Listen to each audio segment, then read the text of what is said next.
Well, hello, I'm Dr. Greg Crawford, and I'm going to do an interview today with Michael Richardson of HLMI-USA.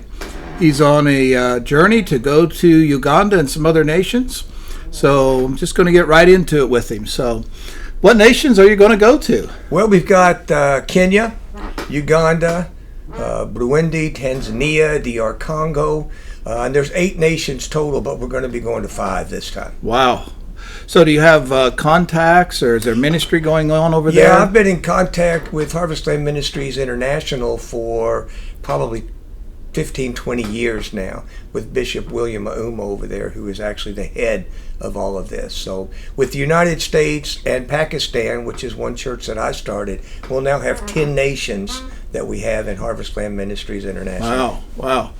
So then what does Harvest Land Ministries do? Well, we do a combination of things. We build churches, and we teach and train ministers and leaders. We also do benevolence things. We feed the sick. We also distribute Bibles, and then take care of the needs of the people, whatever they may be. Wow. So you do any leadership training or conferences? We do. Every year we have a national leadership conference in December. It's always the first week in December. And so all the nations send representatives, as many people as they can come. And we have it for about 3 or 4 days there in whatever nation. This last year, it was in Kampala, Uganda. It might be in Kisumu, Kenya, because Kisumu, Kenya is our international headquarters. Wow, okay. So how many people are in Harvest Land? Well, just leaders, there's 103 pastors and 83 churches. We had more than that, but the COVID-19 situation just affected all of the churches and all the people, and we had several deaths, so it cut everything down. Yeah. So then are a lot of those nations open? Can you freely get into these nations? Pretty much. Even though there are Muslim nations, we can get in fairly regular, and it hasn't been any problem so far. I've been to Kenya and Uganda 3 times now, so we're expanding this time, and I couldn't go for a number of years because of my wife being sick and my kids and all, so now I'm starting this again. The interesting thing they've asked me to do is to help the leaders and the churches, and this was offered to me about 15 years ago, but because of a lot of different situations I wasn't able to take it, but he actually held this position for me for 15 years. So that's pretty interesting. So now would hold that. It's kind of like stepping in full time into it. I am stepping in full time. I've been a bivocational minister for all my ministry life of about 40 years. But now I'm stepping off into this. I'm having to do a lot less of therapy. I'm an occupational therapist, doing a lot less of that in order to be able to get away to go to the country. I'll be there about 3 weeks this time I go. Wow. And I'll go back and forth. We're setting up a YouTube channel where I can do instructions and teachings where they can ask me, hey, what do you know about this? What can you do about this? I have this problem. When I was there the very first time, Bishop William said, let me ask you a question, Michael. He loved the way he says my name. And he goes, what would you do if you have a man who wasn't saved and has 2 wives but got saved, and now God's called him to minister and he wants to pastor? What would you do? So I said, well, I guess what I'd have to say is I'd have to have him choose one wife, one family. He'd have to continue supporting both, but one would have to stay that he would be with, and the other where he would just visit, and no conjugal visits. Yeah. And he says, very good, that's what I would do. I said, good, I'm glad I passed that. I know they got problems we don't have. Yes. Because of culture, but they also have the same problems we have. They do. So it seems like they really just need somebody to be able to speak into their lives, don't they? They do. They really need some fathering. A lot of the ministers haven't had that ability. They may be coming out of Muslim families in which they're completely disowned, and they're having to build a whole new relationship, not just with Jesus, but a whole new relationship with family and people and all of this. And so they really need somebody to come in and just love them and take care of them and give them advice. I've been doing this now 40 years, I've got a little bit of wisdom, a little Yeah. bit of advice. Yeah. And so it makes it a lot easier to do it now. It's like you're becoming a father and they're becoming sons and daughters, which is really neat. Yeah, yeah. So this trip is February 20th, right? February 20th through March 15th. Well, that's a long time. About 3 weeks. It's Yeah. going to be challenging because in the whole time we're going to be going from country to country. We're going to start in Kenya. We're going to go to Uganda. We're going to go to Tanzania.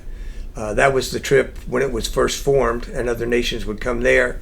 But Burundi and DR Congo wanted us to come there, and they're a little more dangerous to go to. So we just found out last night that we're going to go and continue and go into Burundi and go into DR Congo because that's what they want. Wow. I think they feel slighted if I don't go, so we're going to go on into there. Well, it's like here comes the man from America. Yeah, that's it. You got to make the rounds to all of them. It's pretty interesting. When I first went, I was the only white person in 200,000 Africans, and I learned what it was like to be the minority. And we've discussed in the past that it would be good for everybody to find out what it feels like to be in the minority. Yeah, absolutely. I've been over, so many times, and the only white people I see is at the airport. Right. And then you don't ever see anybody again until you're back at the airport. So, is this all English speaking, or is it? Well, English is the business language of Kenya and Uganda and all. But when we get into DR Congo, French is the language that is predominant in their business. And then, of course, they have their national language, which is Kisumu. And then they have their tribal languages. Yes. So I always get a tickle when people say that they're savages over there. And I want to ask them, how many languages do you speak? Because everybody I come in contact with speaks at least 3 languages. So it's very interesting. So when you're preaching, you're going to be primary English. Yes. And then they'll go through interpreters, possibly in different places where they're needed. In the international headquarters, they usually have 2 services. They'll have one where I preach in English and one where I preach in Kisumu, and then they'll have to translate. So it's pretty interesting. It kind of does that way. And when you get out into the bush, you have to have an interpreter. Yeah, you just don't know what you're going to get there. No, you don't. It could be anything. Yeah, I've been through all that. I was in Ivory Coast, and we were going English, French, tribal. Yep. And so the tribal guy could not understand the French, so that he backs up, then the French guy backs up, and I'm already like, I got my next thought. I don't even know what I said. I got to repeat that somehow and come back around. So if you've never tried to communicate without going through an interpreter or even 2 interpreters, you don't even understand what that's really like. No, you don't. A good interpreter is awesome. A good interpreter doesn't just give the language and interpretate the language. He interprets your movements, your mannerisms, and everything. So it's really interesting. And when you don't have an interpreter, I went scuba diving trip to Mexico, and I didn't have an interpreter, and I had to go in, and they made me go to the deli counter to order.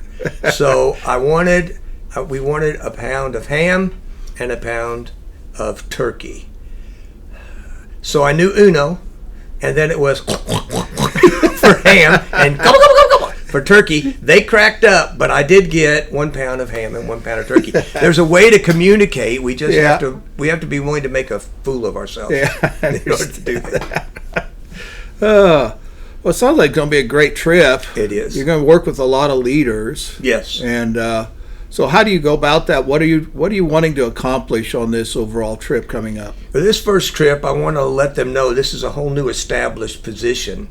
And I want to let them know, first of all, I'm not the great white hope coming in. I'm not here to rule over you. They have a position called overseer, and I hate that word. It has terrible connotations when you look at it in the United States and everywhere. It's like somebody who comes to rule over you. So I'm disavowing that. I'm not allowing it. I'm just coming here to help you. And so I'm going to be helping them with biblical understanding, interpretation, revelation, those type of things. Also going to help with problems. How do we solve this problem? Is this a problem? Yes, you can't do that. Or I saw what you did in your service, but that's not biblical. We need to make some changes in your service. That might be a tradition from your native culture, but we're going to do that. The one thing I don't want to do is I don't want to bring in an American churchism into these countries, because like the things that I'm doing in Pakistan, they're seeing healings, they're seeing deliverance, they're seeing demons being cast out, and all of these miraculous things that we read about in Acts. I don't want to bring the American church into that. Right. I want to bring that into the American church, which would be a better way to do it. A lot better. So I guess you're needing funds, like everybody does. Everybody does. To go to these places. The thing I see, though, in funding you or helping you get funding is you're not going to build huts or build churches. You're going to build leaders. Yes. You already have a network that's been functioning for a long time. True. So people aren't investing into a new idea. They're investing into an idea that's been already established. And also you're investing into a group of leaders already established. Absolutely. Who can actually begin to impact the people around them. So that's true. And we do have a university in Kenya that teaches, but a lot of these pastors and leaders are far away, and it costs them a lot more than their annual salary to try to get there. So we're trying to help that. We already have funds coming in to take care of building buildings and churches and all that. We just need to have something to help me so that I can help the people. You know, Right. When I got my doctorate, people said, "Are you getting into theology?" I said, "Oh, no."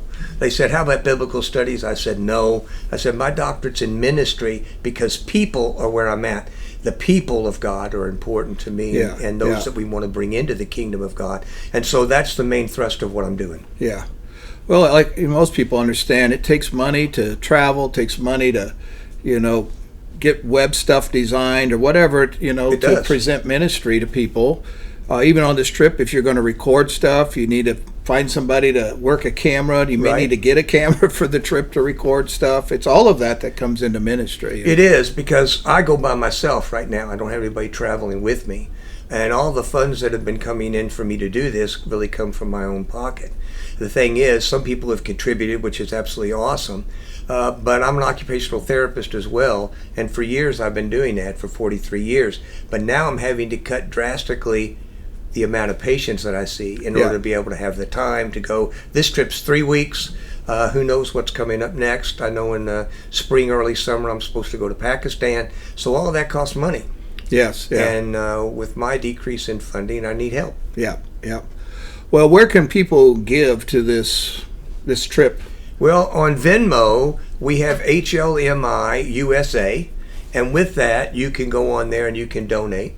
Or you could actually send it to me if you wanted to, but the best way to do it is to do Venmo. Sending it to me requires addresses and all that and zip codes, but this is easy. Venmo is just simple. It's just like PayPal. It's just a different way to do it, and you just get on there and it's HLMI/USA, and it works perfect.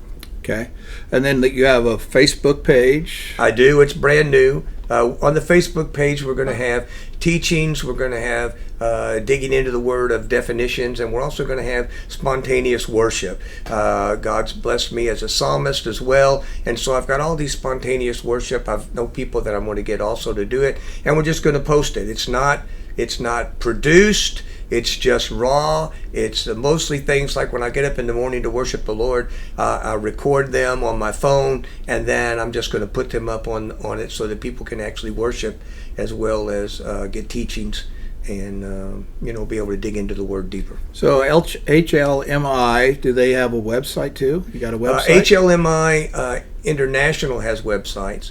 And then for all the different nations, they have websites. And the international headquarters is in Kisumu, Kenya. So you can look that up. They're all out there. Even in Kenya, we have one in Nairobi and one in Kisumu. So there's a lot of different churches that are putting them up. Yeah. The ones out in the bush don't, of course, have the resources or the signals to be able to do all that. Absolutely, yeah. Is there anything you want to say as we kind of conclude here today to people? I just really appreciate you here at the base to allow me to record something so that I can get it out to the people. And I really thank you. Well, I'm glad. I mean, we've been friends a long time. I think this is really important. I think that this is like grassroots mission work, It is. you know, and it's not just, like I say, it's not just going to do helps.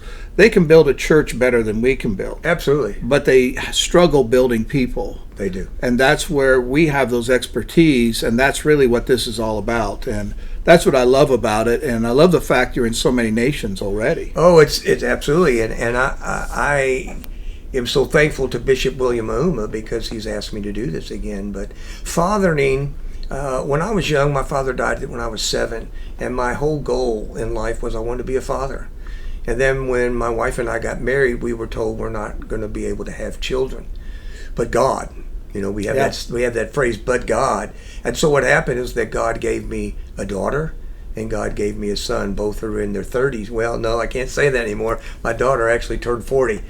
So my daughter's 40 and my son is 36. And then I have 4 grandchildren. But that's the desire of my heart, to be a father. And I want to father these leaders, to bring them up so that they can be fathers, so that they can then father the people of their own nation. We don't want to send in United States citizens to be pastors and leaders and teachers. We want to take the indigenous people and raise them up to be pastors and leaders, and so that they in turn can be fathers and pastors and leaders to their own people. That's the way to do it. I mean, we can't make them dependent on us. They No. got to be dependent on God. So they can't build on American money. No. But it costs us money to get get over there. there to help them. And When you do that's the things in route. missions, everything is on your dollar. Yeah. Yes. They're not going there to get a big offering. You're not going to get it. Yeah. Matter of fact, last time I went, I ended up, the last day of the conference, there were 800 people there, and they had nothing to feed them. Now, they would have stayed, and they would have fasted. But so I ended up buying and paying for the food for the 800 people. Everything you do over there costs you money. And I understand. And that's exactly what I do when I go to Nigeria. It's like you're paying for conferences, you're paying for food, you're paying for the privilege to go and do this, is what it comes down to.